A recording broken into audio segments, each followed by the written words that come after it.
आज हम लोग समझेंगे पंचायती राज व्यवस्था के बारे में। कई बार एग्जाम में पंचायती राज व्यवस्था से भी सवाल पूछ दिए जाते हैं। तो आज हम लोग समझेंगे पंचायती राज व्यवस्था को क्यों लागू किया गया था, पंचायती राज व्यवस्था को कब लागू किया गया और पंचायती राज व्यवस्था को लागू करने में कितने तरीके के पापड़ बेलने पड़े थे। तो आइए हम लोग समझते हैं पंचायती राज व्यवस्था को लागू करने में कितने तरीके के पापड़ बेलने पड़े थे। तो पंचायती राज व्यवस्था को समझने से पहले हम लोग थोड़ा सा ऊपर से ध्यान देते हैं। तो जब हमारा भारत देश आजाद हुआ तो यूनियन गवर्नमेंट यानी केंद्र सरकार का गठन हुआ। केंद्र सरकार अकेले पूरे भारत देश को चला नहीं सकती थी, तो उसके बाद स्टेट गवर्नमेंट यानी राज्य सरकार का गठन किया गया। राज्य सरकार को मतलब अलग अलग राज्य में राज्य सरकार का गठन किया गया और इनको ये पावर्स दी गई कि आप अपने नियम कानून खुद ही बना सकते हो और आप उस नियम कानून से आप अपने राज्य को चला सकते हो। लेकिन ये राज्य सरकार अकेले ही पूरे राज्य को चला नहीं सकती थी, क्योंकि पूरे राज्य में कई सारे जिले होते हैं और जिले के अंदर में कई सारे गांव होते हैं। तो गांव में डेवलपमेंट के लिए ये केंद्र सरकार अकेले कुछ नहीं कर सकती थी। तो गांव के डेवलपमेंट के लिए, गांव को विकसित करने के लिए एक स्थानीय स्वशासन लोकल सेल्फ गवर्नमेंट का गठन किया गया, जिसके अंतर्गत ग्रामीण क्षेत्र और नगरीय क्षेत्र आते थे। ग्रामीण क्षेत्र में पंचायती राज आता था, जिसके बारे में हम लोग समझेंगे। इसी पंचायती राज व्यवस्था के बारे में हम लोग समझेंगे। पंचायती राज व्यवस्था में जिला परिषद या जिला पंचायत आता है, जो कि डिस्ट्रिक्ट लेवल पे होता है, और पंचायत समिति या जनपद बोलते हैं जो ब्लॉक लेवल पे होता है, ग्राम पंचायत जो विलेज लेवल पे होता है। इनके बारे में हम लोग समझेंगे। अब हम लोग ये समझते हैं कि ये पंचायती राज व्यवस्था कैसे आया। तो सबसे पहले जब हमारा भारत देश आजाद हुआ था तो गांधी जी ने ये सुझाव दिया था, पंचायती राज व्यवस्था का सुझाव दिया था, क्योंकि जब हमारा भारत देश आजाद हुआ था तो उस समय गांव की हालत बहुत ही खराब थी। गांव में विकास बिल्कुल नहीं था और गांव को विकसित करने के लिए ये जरूरी था कि पंचायती राज व्यवस्था को लागू किया जाए। तो ये गांधी जी ने ये सुझाव दिया कि गांव में पंचायती राज व्यवस्था को लागू किया जाए, मतलब भारत में पंचायती राज व्यवस्था को लागू किया जाए।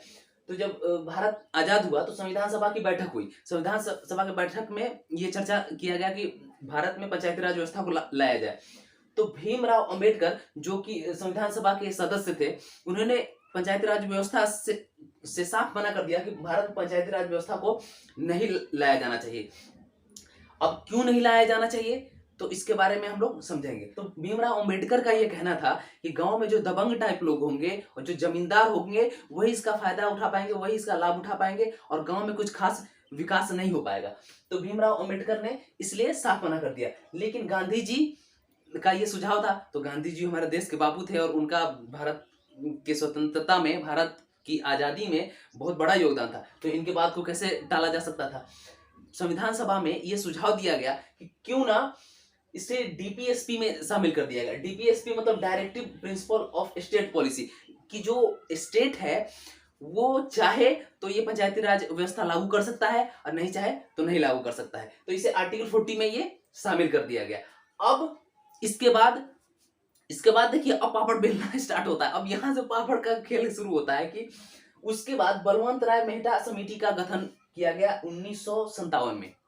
बलवंत राय मेहता समिति का गठन कब किया गया? 1957 में। इसे ध्यान रखना है, ये हमारा कई बार बलवंत राय मेहता समिति से भी सवाल पूछ दिए जाते हैं। तो बलवंत राय मेहता समिति के जो अध्यक्ष थे वो बलवंत राय मेहता थे। बलवंत राय मेहता समिति ने ही पहली बार लोकतांत्रिक विकेंद्रीकरण के बारे में कहा था, डेमोक्रेटिक डिसेंट्रलाइजेशन का सुझाव दिया। तो पहली बार ये एक सवाल बनता है आपका कि पहली बार किस समिति ने लोकतांत्रिक विकेंद्रीकरण का सुझाव दिया। तो पहली बार बलवंत राय मेहता समिति ने लोकतांत्रिक विकेंद्रीकरण का सुझाव दिया था। और इन्होंने ही, इसी समिति ने, बलवंत राय मेहता समिति ने ही 3 टायर यानी त्रिस्तरीय पंचायती राज व्यवस्था का भी सुझाव दिया। तो पहली बार त्रिस्तरीय पंचायती राज व्यवस्था का सुझाव किस समिति ने दिया? तो आपका आंसर होगा बलवंत राय मेहता समिति ने। कब दिया? तो 1957 में। उसके बाद राजस्थान पहला राज्य बना जो कि पंचायती राज व्यवस्था को लागू किया था।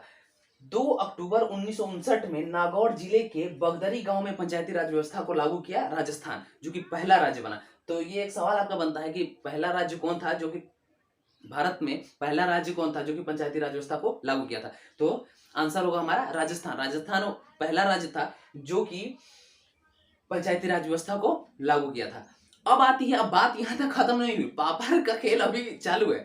अब देखो, उसके बाद एलएम सिंघवी समिति का गठन हुआ। 1986 में एलएम सिंघवी समिति का गठन हुआ। ये समिति क्या कहती है, उस समय राजीव गांधी की सरकार थी। इस समिति का यह कहना था कि क्यों ना पंचायती राज व्यवस्था को संवैधानिक दर्जा दिया जाए, संविधान में इसे जोड़ दिया जाए। और इन्होंने कहा, इन्होंने त्रिस्तरीय पंचायती राज व्यवस्था को भी सपोर्ट किया कि त्रिस्तरीय राज व्यवस्था ही आनी चाहिए। उसके बाद इन्होंने कहा कि कर लगाने की भी छूट दी जाए, इस पंचायती राज व्यवस्था को कर लगाने की भी छूट दी जाए। राज्य चुनाव आयोग का गठन करने की भी बात इस समिति ने कही। ग्राम न्यायालय का भी गठन करने का इस समिति ने बात कहा। एलएम सिंघवी समिति के बाद पापड़ का खेल अभी खत्म नहीं हुआ है। उसके बाद पीके थुंगल समिति आती है 1998 में। तो पीके थुंगल समिति क्या कहती है कि ये तो पंचायती राज व्यवस्था को सपोर्ट करती है, उसके बाद इसमें और ये जोड़ती है कि एससी एसटी और ओबीसी को आरक्षण भी दिया जाए, राज्य वित्त आयोग का भी गठन किया जाए और इसका कार्यकाल पंचायती राज व्यवस्था का कार्यकाल 5 वर्ष का किया जाए। तो इसमें पीके थुंगल समिति ने 1988 में ये सब जोड़े, इन्होंने सपोर्ट किया पंचायती राज व्यवस्था को, जो कि एलएम सिंघवी समिति ने जो बताया था कि इसे संवैधानिक दर्जा दिया जाए, इन्होंने भी इसका सपोर्ट किया और इन्होंने ये 2-3 बातें जोड़ी। उसके बाद 1989 में राजीव गांधी की सरकार ने इसे लोकसभा में 64वां संविधान संशोधन विधेयक लाया, जिसमें जब लोकसभा में ये प्रस्ताव गया तो लोकसभा में पास हो गया, लेकिन राज्यसभा में ये पास नहीं हो पाया क्योंकि राजीव गांधी के पास उस समय राज्यसभा में बहुमत नहीं था, इसलिए ये पास नहीं हो पाया। उसके बाद आती है, उसके बाद देखिए यहाँ भी फेल हो गया, यहाँ भी पास नहीं हो पाया। उसके बाद वीपी सिंह की सरकार आती है, इन्होंने भी कोशिश किया, यहाँ भी फेल हो गए। जब पीवी नरसिम्हा राव की सरकार आती है तो 22 दिसंबर 1992 में लोकसभा में ये पास हो जाती है, लोकसभा में जाती है और ये पास हो जाती है। 23 दिसंबर 1992 में राज्यसभा में गई और राज्यसभा में भी ये पास हो जाती है।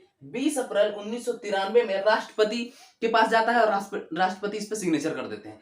और फाइनली 24 अप्रैल 1993 में ये पूरे देश में लागू हो जाता है कि अब ये पूरे देश में लागू हो गया कि अब हर राज्य को पंचायती राज व्यवस्था को लाना है अपने राज्य में, ये पूरे देश में लागू हो गया। इसीलिए 24 अप्रैल को राष्ट्रीय पंचायत दिवस मनाया जाता है। तो आपका एक सवाल ये बनता है कि राष्ट्रीय पंचायती दिवस कब मनाया जाता है, तो 24 अप्रैल को। तो आपको ये यहां तक समझ में आ गया कि हमें पंचायती राज व्यवस्था को पूरे देश में लागू करने में इतने पापड़ बेलने पड़े। तो आपको पापड़ के बारे में सारा समझ में आ गया होगा कि हमें पंचायती राज व्यवस्था को लाने में कितना पापड़ बेलना पड़ा है। जब पंचायती राज व्यवस्था पूरे देश में लागू हुआ तो 73वां संविधान संशोधन अधिनियम 1993 में लागू हुआ। संविधान के भाग 9 में आर्टिकल 243 ए से 243 ओ तक चेंज किए गए और अनुसूची 11 में 19 विषय जोड़े गए जो कि पंचायती राज व्यवस्था के लिए था कि उसे किन किन विषयों पे ध्यान देना है और वहां पे विकास करना है, जिनमें सड़क निर्माण था, स्कूल था, शिक्षा पर ध्यान देना था, सिंचाई और भी बहुत सारी चीज थी। 29 विषय थे जिन पर पंचायती राज व्यवस्था को काम करना था, जो कि त्रिस्तरीय था, जहां पे जिला परिषद, जिला लेवल पे, पंचायत समिति, ब्लॉक लेवल पे और ग्राम पंचायत विलेज लेवल पे था। तो ये हमारा था पंचायती राज व्यवस्था के बारे में पूरा निचोड़, जो कि पापड़ बेलने से हमें मिल रहा था। ठीक है, तो आप लोग, आई होप कि ये वीडियो आपको अच्छा लगा होगा। जय हिंद।